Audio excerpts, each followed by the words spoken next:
Hey guys, Bjorn here again, Goosebumps #1 Aussie fan, bringing you another video. This one is going to be counting down my top 10 favourite Goosebumps books. I did my video on my top 10 favourite episodes, but now I think it's about time we talk about this is my top 10 favourite books, alright guys? My opinion on what I believe is the best, the second best, the third best, the fourth best, blah blah blah blah blah, up until 10. So let's start from number 10 and work our way up to my absolute favourite.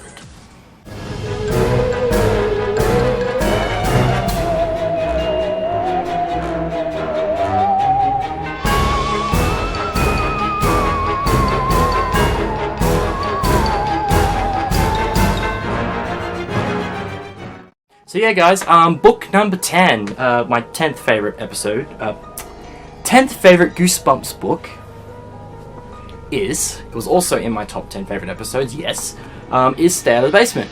Now, the books, alright, okay, my top 10 favourite Goosebumps books aren't the same as my top 10 favourite episodes, like, oh yeah, Night of the Living Dummy was my second, so it's my second favourite. No, they're different, alright, because the books obviously vary from the episodes, like they're different, they're a lot different, right, because, of course, like, they're good representations, but they're not, like, 100% accurate, you know, like, the books can offer so much more than the episode, you know, obviously. So, yeah, book number 10, for me, my 10th favourite episode is Stay Out of the Basement. It is an absolute fantastic book. Dr. Brewer is a very creepy Goosebump villain, I would say, all his plants. But in the Goosebump movie, I don't know if it's Stay Out of the Basement or Lost in Stink Eye, or Stinky Swamp, or whatever it is. It's a Give Yourself book. I don't know if it's the plants from that or from this. It doesn't really sort of just say, like, when the plants come out, he doesn't sort of go, R.L.Stine doesn't go, it's Stay Out of the Basement, like he did when the blob popped out. It just sort of, you know, it's big plants, right? But yeah, this, in my opinion, is my 10th favourite book. It's a fantastic book. Yeah, Dr. Brewer is, as I said, he's one of my favourite villains, so yeah, that's number 10 for me. Number 9, Goosebumps sequel reference, is One Day at Horrorland. This is an absolute fantastic book. Like, I'm talking, you can't put it down. Horrorland is one of those Goosebumps books you can't put down. You just have to keep reading it, you know what I'm saying? It's a fantastic Goosebumps book. I just love the bit with the doom slide, like, you know, if you pick the wrong slide, you'll slide forever, you know, I love that. They didn't do that in the episode, obviously, but with the sequel coming out, I'm sure that they'll definitely put that in the sequel, the Doom Slide, so, yeah, but overall, it's a fantastic book. Like, I love how when they pinch the horrors, it, like, kills them, but in the episode, they didn't do that. They didn't show, you know, if you pinch the horrors that they, you know, but of course in the book, you know, I just think it's so cool, like, you know, the whole time they're afraid of these monsters, like, oh, you know, what are we going to do, and then all they had to do is pinch them, and, you know, that's what gets rid of them, so, yeah, it's a fantastic book. That's number 9. Number 8, Night of the Living Dummy 3. Pretty much all the Dummy books are in my top 10. Like, I love Slappy. It's like what R.L.Stine said. He loves writing because he's so rude. Well, yeah, he's right. I love reading Slappy because he's so rude. Slappy, yeah, he's like the most important Goosebump villain. You know, he's the fan favorite, right? Slappy, he is the ultimate Goosebump villain. Like, he takes charge, man. He is the boss. You do what he says. But yeah, the book Night of the Living Dummy 3 is fantastic. I love it. I love Rocky. He's so funny. Like, I love how he has his little fight with Slappy at the end. It's pretty cool. But yeah, this book to me was kind of eerie, kind of like the first one. Like, I felt like it was very eerie, kind of like the first Night of the Living Dummy. The second one, not so much. I mean, it had moments of eeriness, but this one was very eerie to me. And that's what I love about a Goosebump book, a good, eerie Goosebump book. And Night of the Living Dummy 3 offers that for me. Maybe not for you, but for me it does. I get that feel of, you know, being a bit frightened, like, you know, Slappy in this book. But yeah, this is a great book with trading cards inside. But unfortunately, there is no trading cards inside mine because someone has taken them out. But yeah, book number, what are we up to now? 7. The Girl Who Cried Monster. As simple as putting it like this. He eats turtles, baby turtles, and he eats flies. In the episode, he ate spiders, as I said in the top 10 episodes, but in this, he eats turtles, man. Turtles. Like, this was one of the challenged books, I'm pretty sure, back in the 90s, the Goosebumps challenge books, because a lot of the books got challenged and banned from libraries, but then their parents were saying, no, but my kids are reading, so put them on the shelf, you know? But yeah, this book, enough said, he eats turtles, dude. And this is an eerie book as well, very creepy. Mr. Mortman is a great Goosebump villain. I hope he's in the sequel. That would be fantastic. But yeah, we'll see what happens. Yeah, that's a great Goosebump book. I love it. That's number 7. Number 6, Revenge of the Law Gnomes. This book to me is very nostalgic. It's one of the first Goosebump books that I read as well. I know I said to you guys in my other videos about, my first Goosebump book that I read, but this was also one of my first Goosebump books that I read. Revenge of the Law Gnomes to me and it's one of the first episodes I ever saw too. I think it was like the 3rd or 4th episode I saw when Fox Kids was still around. And I pretty much read the book instantly after seeing the episode, because I just thought, oh, that one. Oh yeah, the Law Gnomes, that's right, the book. I remembered the cover, but I hadn't read the book yet. So I went straight back and read this one, and dude, it is amazing. Like, I hate that guy next door though. Like, when he's trying to, make his garden, stand at tension, but then, he thinks it's the little boy next door causing all the problem, but it's really the Lawn Gnomes. They're trying to destroy his garden and sabotage it. But yeah, I love, like, in the movie they didn't really look like the lawn, how I thought they were going to. They looked a lot different to how I thought they were going to look in the movie. But I mean, they were still creepy, and they still had that, like, because I remember, like, there was an audio tape for Revenge of the Lawn Gnomes, and they have like the voiceovers, of course, for the characters, and the Law Gnomes are all like they had like really high pitched, kind of voices. So in the movie they had that, which was they had like that kind of done, but the look wasn't what I anticipated it was going to be. But getting up top, I'm talking about the movie loans. I'm talking about this one. This is the awesome one. The book was really fantastic. I mean, it's definitely a creepy one as well. Like those night scenes, like they're a bit eerie as well. Like any Goosebump book that's eerie is amazing. So like I've said, pretty much every book in my top 10 to me is, got a bit of eeriness. Like my favorite, when I get to number 1, I'm not going to say it yet. You guys already know what it is, but yeah, this is a fantastic Goosebump book. Yeah, awesome. Number 5. My 5th favorite Goosebumps book is Welcome to Camp Nightmare. It is also in my top 10 favorite episodes. This is a fantastic Goosebump book. I love the books to do with camp. Like, I love those stories where the kids go camping and something goes wrong, because they're out in the middle of nowhere kind of thing. So it's like, when you're out in the middle of nowhere, like in this book, or I mean, like when you look at movies like Friday the 13th or whatnot, they go camping and Crystal Lake, I think it's called. I can't remember what it's called. But anything to do with camping is amazing, and R.L.Stine, he nailed it with this book. Like, it is just creepy as hell, man. And I absolutely love Welcome to Camp Nightmare. Like I said, I love Larry. He's such an awesome character. And the guy that plays Billy in the episode was really good.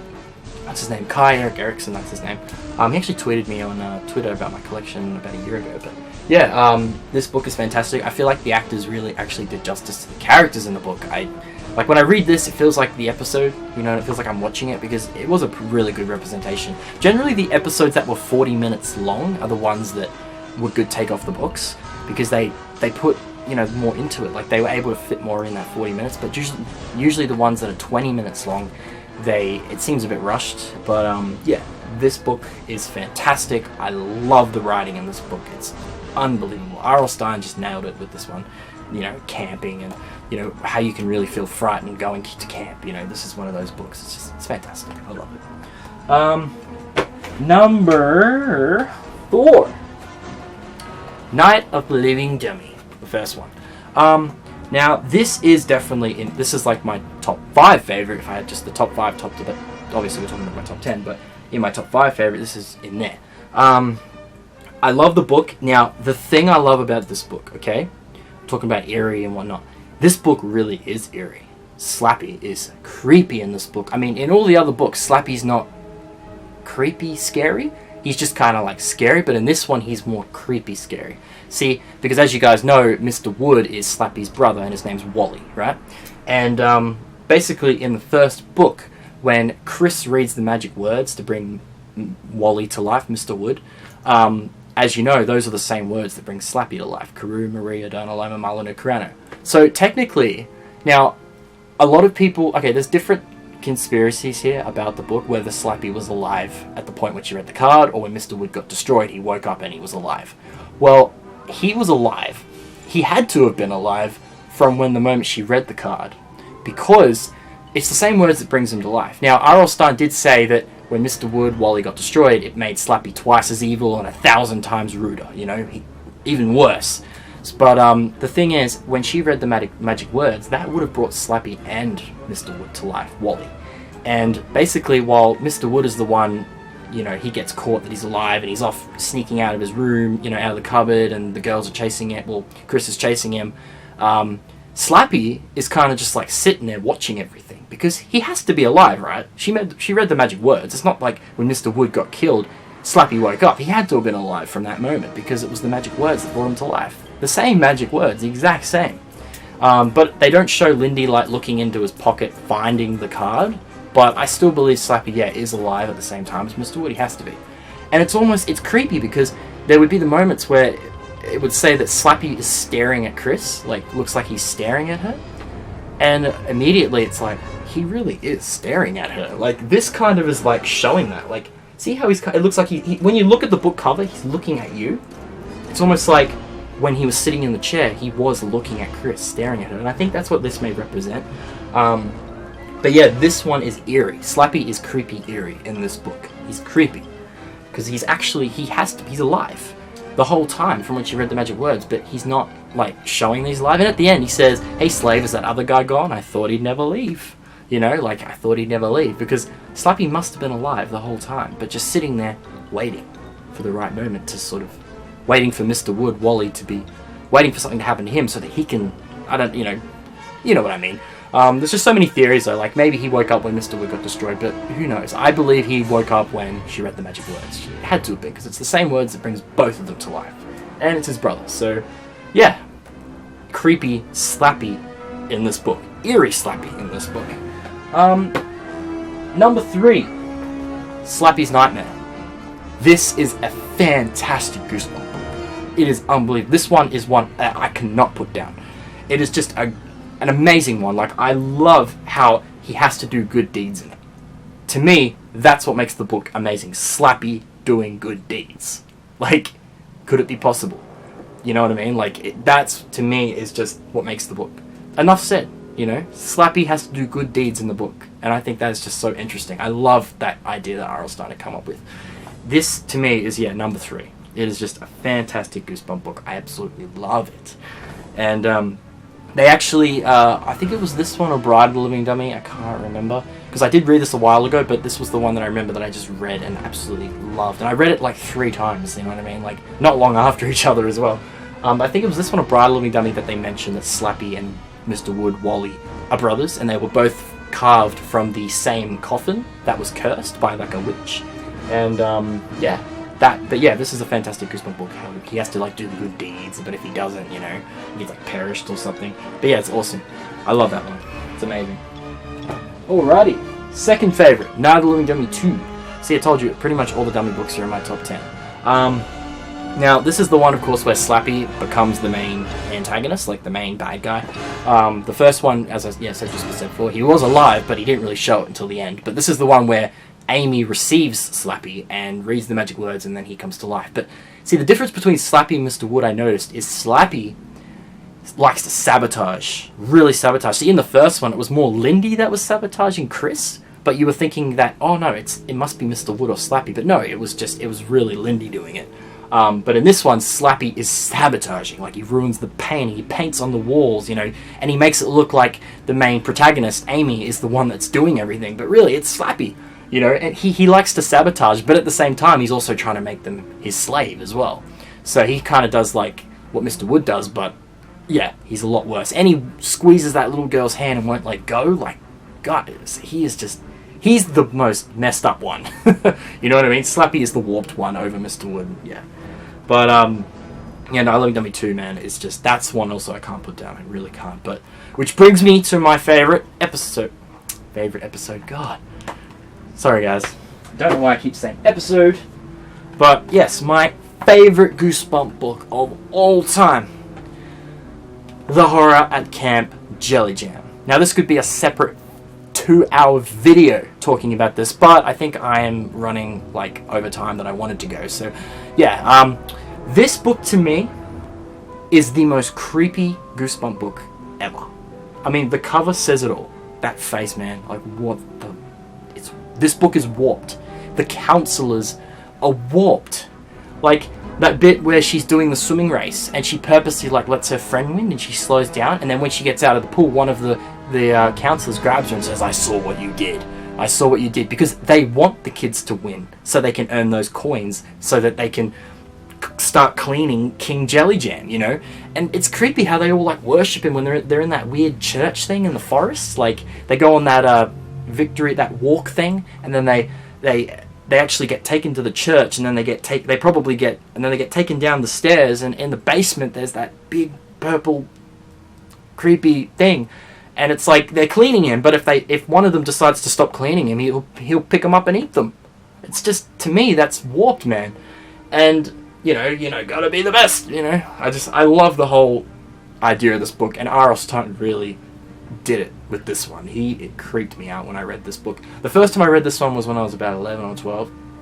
But yeah, it's just a fantastic Goosebump book. Now, I would definitely suggest, if you guys, to those who haven't read this one, go and buy it now and read it, because it is the most fantastic Goosebump book, I would say.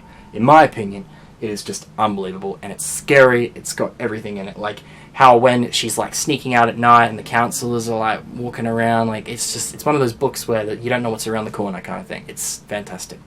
And yeah, it's my favorite Goosebump book, my favorite story. My favorite series of book is Night of the Living Dummy. As you saw, they were all in my top 10, but my favorite book of all time is The Horror at Camp Jelly Jam.